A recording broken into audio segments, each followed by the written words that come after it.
Bienvenue à tous et à toutes pour notre webinaire OptiGestion. Donc aujourd'hui, nous faisons une mise à jour de notre fonds qualité, croissance, innovation OptiGest Monde. OptiGest Monde qui a des performances très intéressantes, à plus 134% sur 10 ans et plus 66% sur 5 ans. Tout de suite, je vous présente, pour ceux qui ne nous connaissent pas encore bien, notre ADN. Nous sommes une société de gestion indépendante. Partageons les mêmes intérêts que nos clients. Cela veut dire quoi? Cela veut dire que nous, les associés, nous investissons une part significative de nos épargnes dans nos fonds OptiGest. Notre savoir-faire, notre spécialité, et c'est vraiment d'identifier les changements structurels, les méga trends, les nouveaux usages, les moteurs de la croissance, et justement pour trouver les sociétés qui construisent, qui participent à cette croissance et à ces méga tendances. Donc nos gérants vont tout de suite vous présenter leur process. Ils travaillent sur un échantillon d'environ 220 sociétés. Alors, le plan de ce webinaire, nous sommes ensemble pour 30 minutes et on prendra évidemment vos questions-réponses. Donc, on va vous dire un mot sur l'innovation qui est créatrice de valeur. Xavier et Nicolas nous parleront de l'évolution du marché des actions, la place du stock picking chez OptiGestion, donc l'univers d'OptiGest Monde, je vous ai dit, et ils nous donneront leurs perspectives pour le premier semestre 2024.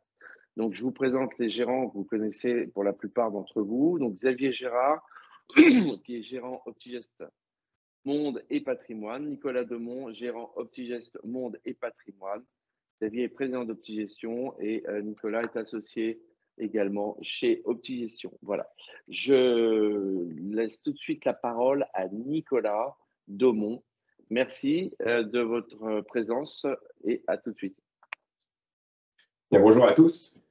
En cultivant l'innovation, nous stimulons la productivité et favorisons la création de valeur, propulsant ainsi notre entreprise vers de nouveaux sommets. Nous avons trouvé que cette citation de Bill Gates représentait bien l'environnement économique actuel qui est poussé par l'innovation. Alors, l'innovation, encore faut-il s'entendre sur ce que l'on entend.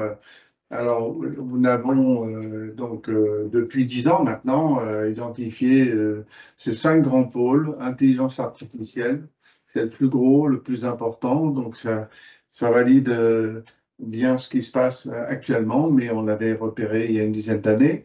La blockchain en haut à gauche, l'énergie renouvelable et le stockage en bas à gauche, la robotique et enfin le petit dernier, l'ADN, et le traitement des maladies, mais surtout la santé préventive. Alors, à partir de là, bien évidemment, tous ces grands champs, ces 5 grands champs, interagissent entre eux. En couleur verte foncée, on vous a mis le SaaS, le cloud, le fintech et autres.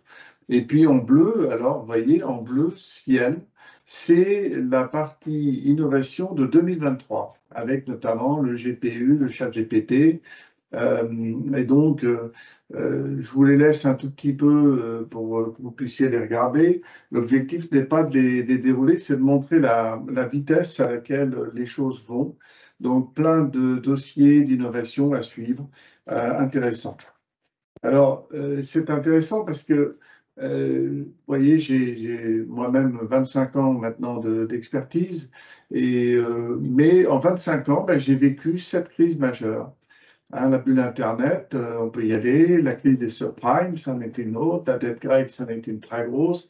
La Brexit, c'était une grosse crise aussi. L'erreur de politique monétaire de 2018, la crise du Covid, le choc inflationniste.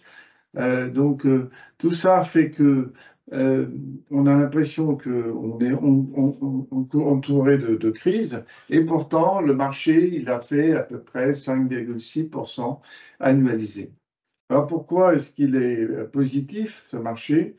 C'est avant tout et surtout parce que les entreprises gagnent plus d'argent, Vous voyez ici, ça c'est le chiffre d'affaires, 71%. Mais si vous faites la partie rentabilité, alors vous arrivez à 118%. Donc 118%, c'est-à-dire plus d'un doublement en l'espace de 2006 à 2023. Donc le cours de bourse, bien sûr, l'a reflété, mais ça veut dire que nous sommes confortables avec le niveau actuel du marché. Alors, une fois qu'on a dit le marché, c'est une chose, mais ce qui est important, c'est de faire mieux que le marché. Alors déjà, vous avez un marché, le S&P 500, qui est le marché le plus important. Vous avez l'équipondéré. Donc, l'équipondéré, c'est chaque société à l'intérieur du S&P 500 a le même poids. Le S&P 500, lui, il prend sa force dans le fait que les sociétés ont des poids différents selon qu'elles sont très performantes ou pas. Alors, pour aller plus loin dans cette idée-là, c'est que vous prenez les Magnificent 7, et là, vous avez 103%. Hein, vous voyez que le départ est un peu laborieux, mais enfin, de septembre 2022 à janvier 2024, vous avez une surperformance exceptionnelle des Magnificent 7. Donc, vous voyez l'intérêt de la gestion active et du stock picking. C'est ça qui est l'objet de notre présentation d'aujourd'hui. Alors, nous avons deux cas, justement, que nous voulons illustrer pour bien montrer que nous n'achetons pas tout. Par exemple, le cas de Tesla. Alors, Tesla, c'est une société remarquable, animée par un président qui est un visionnaire, qui réussit tout ce qui bouge, SpaceX, etc.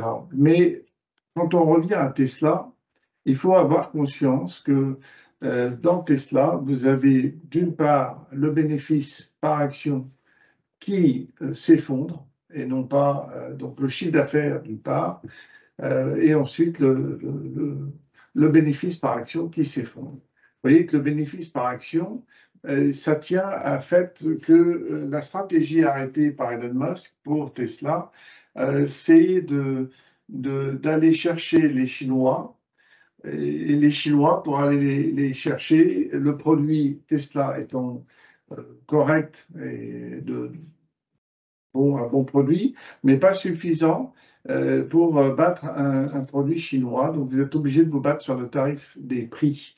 Et alors, en vous battant sur le prix, vous voyez que le bénéfice tombe. Donc, le cours de bourse, vous voyez qu'il est depuis maintenant plus d'un an, même dire depuis décembre 2020, il est au même cours aujourd'hui, donc on est en décembre 2023. Donc, sur 3 ans, pratiquement, vous n'avez rien fait. Donc, le consensus, d'ailleurs, commence à le refléter. Consensus, c'est la somme des 50 banques d'affaires qui suivent la société. Et le PE, c'est le PE, donc vous voyez qu'on pouvait payer la société 18 fois au plus bas en décembre 2022, mais qu'aujourd'hui, avec la baisse du bénéfice par action, eh bien, vous payez le PE 60 fois. Donc, vous avez un cours de bourse qui ne fait que refléter une augmentation du prix du PE. Donc, pour ça, nous avons préféré rester à l'écart de Tesla. Alors maintenant, prenons une autre société dont vous avez entendu parler, enfin j'espère que vous en avez entendu parler, puisqu'il s'agit maintenant tout de même de la 3e société mondiale, juste derrière Microsoft, Apple, c'est le statut d'NVIDIA. Alors NVIDIA, vous avez un chiffre d'affaires qui existait, qui était entre 12 et 15 milliards jusqu'à mars 2023. C'était le chiffre d'affaires venant des cartes graphiques pour animer les jeux vidéo. Et donc, NVIDIA avait de très bons produits, avec une latence notamment très courte, donc extraordinaire. Mais NVIDIA s'est intéressé à ce marché en mars 2023. Qu'est-ce qui s'est passé? Il s'est passé l'avènement de ChatGPT. Et ChatGPT, c'est de l'intelligence artificielle à l'état brut. Et vous avez peut-être tous plus ou moins utilisé ChatGPT, puisque en tout cas, en un mois, il y avait plus de 100 millions d'utilisateurs. C'est le lancement le plus réussi du domaine de l'Internet. Alors NVIDIA, bien c'est la pelle et la pioche. Donc avant de pouvoir, bien sûr, euh, réussir à faire toutes ces applications d'intelligence artificielle qu'on nous promet dans les 5 à 10 prochaines années. Pourquoi j'insiste sur la notion de 5 à 10, c'est qu'on anticipe, même dans cette période-là, que l'intelligence artificielle va être augmentée. Et donc, intelligence artificielle généralisée, c'est le concept, c'est-à-dire une intelligence artificielle qui est supérieure à celle de l'homme. Alors, l'enjeu pour les data centers, c'est soit vous les détruisez et vous les refaites complètement, ce qui est une approche à 1000 milliards de dollars, soit vous prenez les data centers existants et vous les upgradez. Vous les upgradez en améliorant leur GPU. Les GPU sont ces parties que fabrique très bien NVIDIA avec du logiciel et des processeurs qui sont fournis par TSMC. Et vous fournissez tout cet élément-là avec une hausse de la marge et avec une avance technologique sur tous les autres concurrents.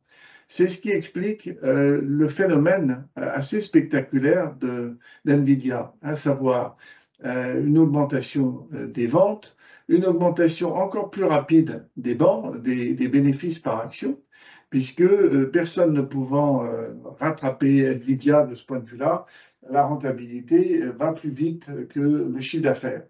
Et vous voyez que le cours de bourse ne fait que représenter cet élément-là. Là, je vous mets 850 $, c'est le cours qu'on a eu hier soir. Mais pourtant, comme on a une rentabilité qui flambe, vous avez un consensus d'une part qui est maintenant autour de 900 $. On partait d'une société qui valait à peu près 100 $, il y a encore un an à peu près. Donc on a fait 9 fois sur le dossier. Mais vous voyez que le PE, c'est ça qui est très important, c'est que on avait 52 pratiquement il y a un an, et aujourd'hui, alors que le cours de bourse a explosé à la hausse, vous voyez que le PE n'est plus que de 32, puisque la croissance des BPA a été très rapide. Et donc le PE de 32 avec une affaire de croissance unique sur un des métiers qui est le plus recherché actuellement sur Internet, fait que nous avons fait de NVIDIA la première position du fonds OptiJustMonde devant Microsoft. Et nous avons pris cette option début d'année 2024. Donc, je voulais partager avec vous ces deux convictions. Tesla, donc, que nous n'avons pas investi, avec malgré tout une croissance du chiffre d'affaires, croissance de BPA, tout ça est positif, mais vous voyez que le cours de bourse, c'est la ligne TRA 3 ans, est à moins 2,74 par an depuis 3 ans. Et alors que NVIDIA, on a à la fois une croissance de chiffre d'affaires, mais une croissance de bénéfices qui est encore plus rapide que le chiffre d'affaires, avec donc un TRA 3 ans qui est de l'ordre de 90% par an. Et bien sûr, dans les deux cas, pas de problème de dette. Donc j'espère vous avoir convaincu qu'un travail finalement société par société permet de faire une gestion active. Donc si on montre maintenant l'ensemble de notre gestion, je passe la parole à donc, notre ami Nicolas. Merci Xavier. Alors Xavier vous a montré que dans ces Magnificent Seven, il y avait aussi du stock picking à faire. Donc le message qu'on voulait vous faire passer, c'est que même si le S&P a bien performé et que les Magnificent Seven ont super bien performé, c'est le cas de le dire, il y avait aussi un stock picking à faire dans cette sélection. Alors là, je vais essayer de vous parler de la valeur du stock picking dans notre approche sur OptiJustMonde. Je vais commencer par juste rappeler une matrice qu'on utilise beaucoup et la logique que nous avons mis dans cette matrice. Alors, je vous rappelle juste 2-3 éléments. Donc, il va y avoir tout ce qui est poids mort. Un poids mort, c'est quoi? C'est une société qui a une valorisation généralement en dessous de la moyenne. Mais pourquoi? C'est parce qu'elle a des faibles parts de marché, elle a une rentabilité qui s'affaiblit, elle est en panne d'innovation. Et c'est bien ce qu'il faut comprendre, c'est que c'est cette panne d'innovation qui n'est pas qui n'est pas remerciée ou primée par le marché, et donc ce qui fait qu'on a un PE relativement bas. Ensuite, on va avoir tout ce qui est dilemme. Un dilemme, c'est une société qui est en forte croissance, qui a de la rentabilité future, donc qui est souvent négatif ou zéro flat, et c'est une société qui doit investir pour gagner des parts de marché, parce que je vous rappelle que le sens de cette matrice, c'est plus on va vers la gauche, plus on est leader sur son marché, et plus on est en ordonnée, plus on monte, plus il y a une croissance de marché. Donc c'est une société qui doit investir pour aller de la gauche vers la droite, donc elle a un besoin de financement, et ce besoin de financement, il a un multiple, généralement, c'est valorisé supérieur à la moyenne. C'est valorisé supérieur à la moyenne aussi parce qu'on est sur un marché en croissance et on a une espérance de gain sur la société qui est un peu plus forte, mais il y a un niveau de risque qui est plus élevé. Ensuite, on va voir tout ce qui est vache à lait. Alors, une vache à lait, c'est une société généralement qui est leader sur son marché, qui est sur un marché ou qui croît un petit peu moins vite que le marché, mais qui a une forte rentabilité, due à sa position de leader, qui est sur un marché plutôt mature, qui a une valorisation plutôt raisonnable, donc c'est les valorisations de marché, et qui a une croissance qui est à peu près égale au PIB. Et là, généralement, on est sur un PE raisonnable avec une forte rentabilité. Et ensuite, on va avoir ce qu'on aime le plus, c'est les étoiles, c'est les sociétés qui sont leaders sur un marché en forte croissance. Donc on le voit, vraiment cette notion de matrice où il faut être en haut à gauche, avec une grande rentabilité, mais par contre, ces espérances de gains futurs font que le marché lui donne une prime avec un multiple un peu plus élevé. Ce que je veux vous dire, c'est que cette matrice, elle permet aussi d'expliquer un petit peu les évolutions de PE et d'essayer de comprendre pourquoi le marché est capable de payer plus cher les sociétés que d'autres. Alors, comment ça se représente dans notre gestion? Tout à l'heure, on vous a parlé de Tesla et Nvidia. On le voit tout à fait. Tesla, sa position aujourd'hui, elle est plutôt dans le dilemme. Elle doit regagner des parts de marché, mais elle doit diminuer ses marges pour gagner des parts de marché. On voit que le coût de gain de parts de marché, c'est assez élevé. Donc, on positionne plutôt Tesla sur un dilemme. Une étoile, c'est Nvidia. Nvidia, c'est l'étoile parfaite, marché en hyper-croissance. Aujourd'hui, on ne parle que de l'équipement d'Nvidia, des GPU Nvidia, et on voit qu'ils ont un carnet de commandes qui est en croissance de plus de 100% sur les années à venir. Il y a une forte rentabilité sur Nvidia et ultra leader sur son marché. Alors, ensuite, je vais recommencer par revenir un petit peu sur mes points morts. Et malheureusement, les points morts, ça représente 80% du marché coté. Bon, de ces points morts, l'exemple le plus dur, elle va être Kodak et Casino. Je ne vais pas vous refaire leur histoire, mais vous pouvez vite comprendre où ça en est. Ensuite, on va avoir tout ce qui est dilemme et vache à lait. Alors les dilemmes, ceux que vous connaissez bien, on va avoir du Palo Alto, du Fortinet, du Zoom. Tout le monde a utilisé Zoom pendant le confinement. Les logiciels comme DocuSign aussi. Ça c'est des logiciels c'est des sociétés qui ont des forts potentiels, mais une rentabilité relativement faible par rapport aux parts de marché qu'elles doivent gagner. Et ensuite, on va avoir tout ce qui est vache à lait. Alors les vaches à lait, on va prendre des grandes sociétés qu'on connaît bien. On va prendre du L'Oréal, du Apple, du Air Liquide. Ça, c'est les sociétés qui sont installées, leaders sur leur marché, avec des fortes rentabilités et une croissance assez stable de 5-6%, voire un peu plus, sur les années à venir.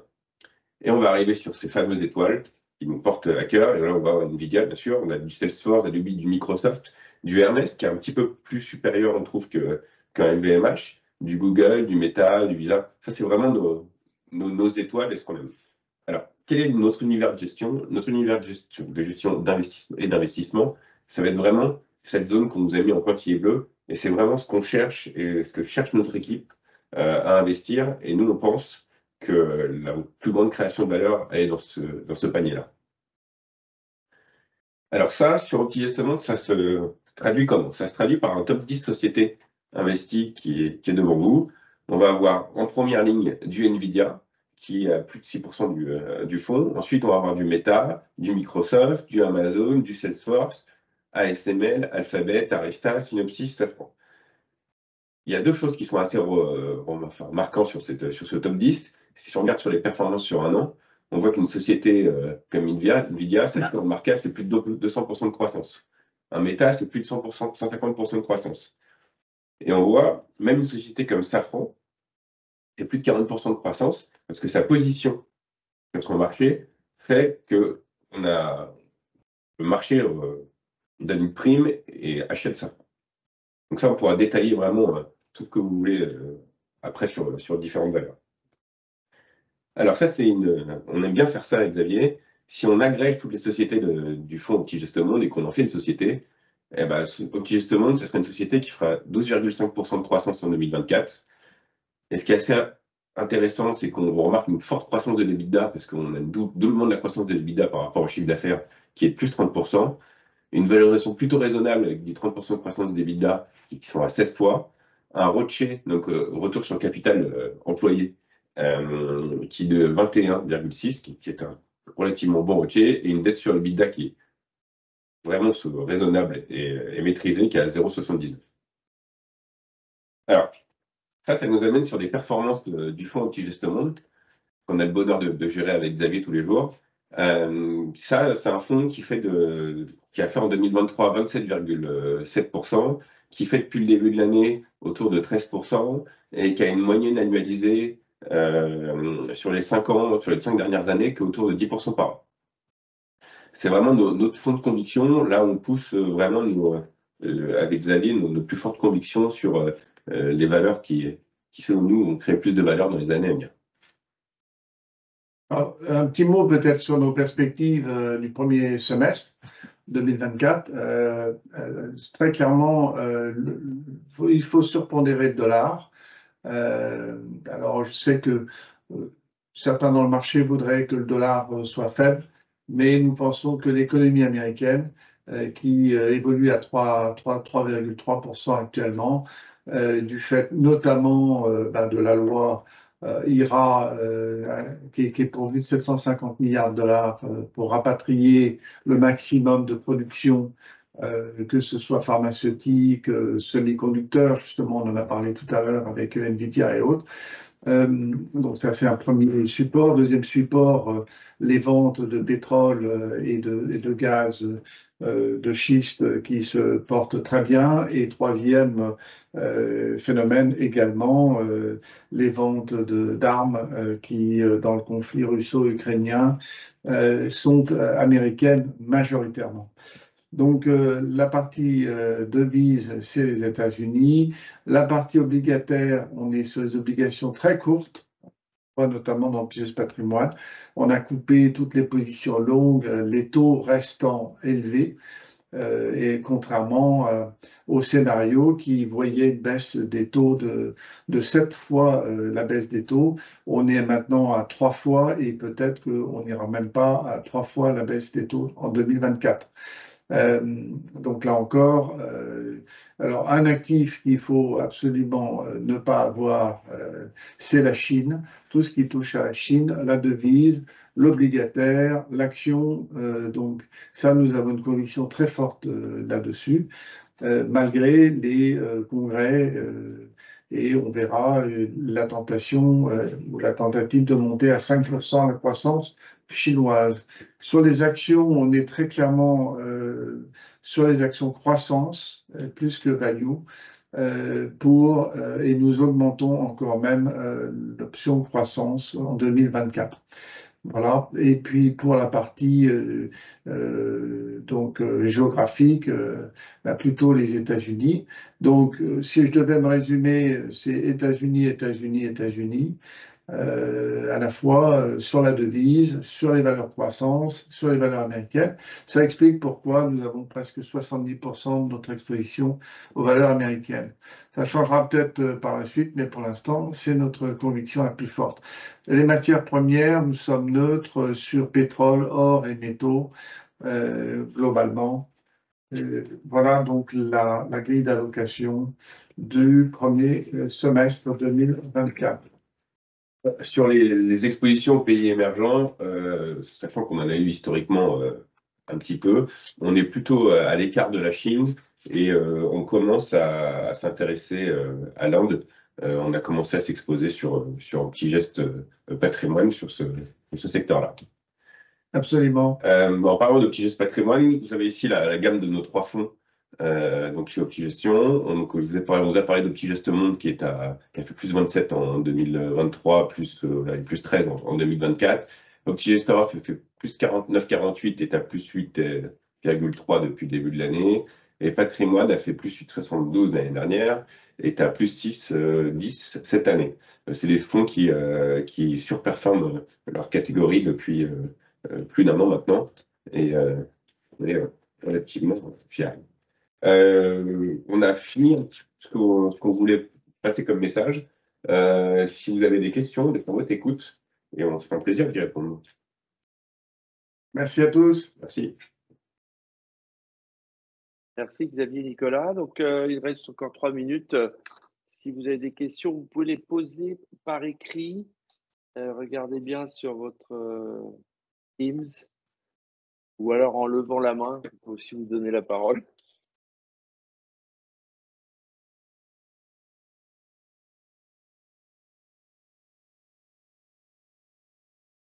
Peut-être une question que je vais poser aux gérants.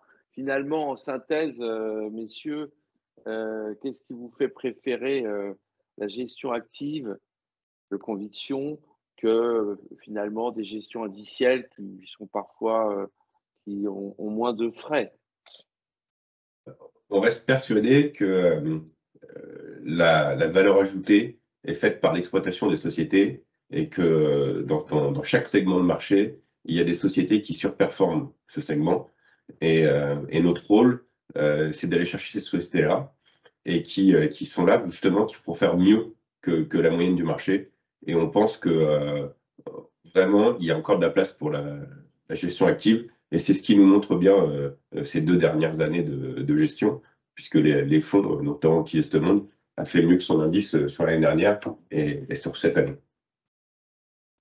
Très bien. Oui, je vois qu'il y a une question. Le fait est monsieur... quand on achète un indice, on achète le meilleur de la classe, mais on achète aussi le dernier de la classe.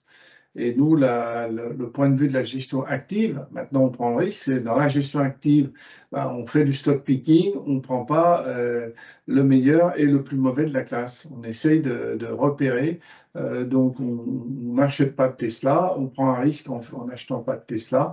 Bon, pour le coup, on a une raison. On a également raison d'avoir pris Nvidia, dont on a parlé tout à l'heure, et c'est ça qui explique la performance à 13% cette année, quand l'indice est autour de 5,5. Donc là, on est dans une année particulièrement faste, mais c'est une année qu'on espère répéter souvent. Eric, on avait une question. Oui, Hugo, tu peux donner la parole à monsieur Augereau, qui a levé la main. Je ne sais pas si vous avez les questions en fait dans l'onglet conversation. Monsieur Augereau vous demande quel rôle vont jouer les élections américaines. Ah voilà, très bien. Alors, le rôle des élections américaines vont jouer un rôle sur la qualité des libres-échanges de technologies entre les États-Unis et notamment la Chine. On voit que ça s'est un peu resserré. On sait que Trump a une forte tendance à resserrer le marché ou du moins à limiter les échanges. Donc ça va être un enjeu de fin d'année. On va avoir cet enjeu sur du Nvidia, sur du semi-conducteur. Donc ça, c'est des choses qu'on surveille de très près et dont on fera très attention à la suite des élections. Une deuxième paramètre clé, c'est que les États-Unis étaient déjà très forts sur le digital. Ils avaient une avance technologique. Et dans le conflit américano-chinois, on voit que les sociétés américaines sont incitées à faire encore mieux. Et peut-être avec un marché adressable un peu plus resserré, puisqu'il y a moins le développement de la partie chinoise, mais en revanche, l'Europe, par exemple, achète américain, elle l'achetait déjà avant, elle achète peut-être encore plus américain aujourd'hui. C'est ce qu'on voit au niveau des ventes des grands groupes américains. Et c'est pour ça que la divergence de croissance, c'est 1% l'Europe, et encore, et c'est du 3,3 à peu près pour la Chine. pour les États-Unis, excusez-moi. Alors, on a une question sur Nvidia et puis après sur les cryptos. Sur Nvidia, comment voyez-vous son potentiel de croissance après un tel parcours? Quelle concurrence attendre en face de cette société qui pourrait réduire ce potentiel? Intel avec Mobileye, point d'interrogation. Intel avec Mobileye, c'est très bien, mais c'est pas du tout le marché de Nvidia. Le marché d'Nvidia, on est parti des jeux vidéo et maintenant on est vraiment sur la partie intelligence artificielle avec, pour vous donner un ordre de grandeur, c'est de 50 à 100 fois le besoin traditionnel. Donc, c'est vraiment refaire un reset complet du système avec une technologie qui est unique, technologie de NVIDIA, notamment avec les logiciels qu'ils utilisent, les puces qu'ils utilisent. Ils sont arrivés à une solution, le GPU, qui se vend, pour vous donner un ordre de grandeur, ça se vend 175 000 $, un GPU. Et il faut des centaines, voire des milliers de GPU pour arriver à upgrader un data center. La valeur des data centers, c'est 1000 milliards de dollars à peu près installés. Donc, ça vous donne aussi une forme de volumétrie. Et il faut savoir que actuellement, Nvidia pour 2024 représente à peu près 25% du CAPEX de Nvidia, de Microsoft, pardon, de Google, de Apple, donc à peu près 25% des commandes complètes vont à Nvidia. Donc c'est Donc, le un potentiel parcours de phénoménal. croissance, Xavier, sur Pardon, Nvidia pour 2024, qu'est-ce que tu dis? Le potentiel le de croissance sur potentiel Nvidia. de valorisation de Nvidia sur 2024? On voit des consensus à 1000 $. On est à 850, 860 $. Il y a encore 10-15% peut-être à aller chercher avant que nous, on n'ira pas chercher les derniers dollars. Okay. Donc on ira peut-être. Je vous propose les deux dernières questions très rapides pour respecter l'horaire.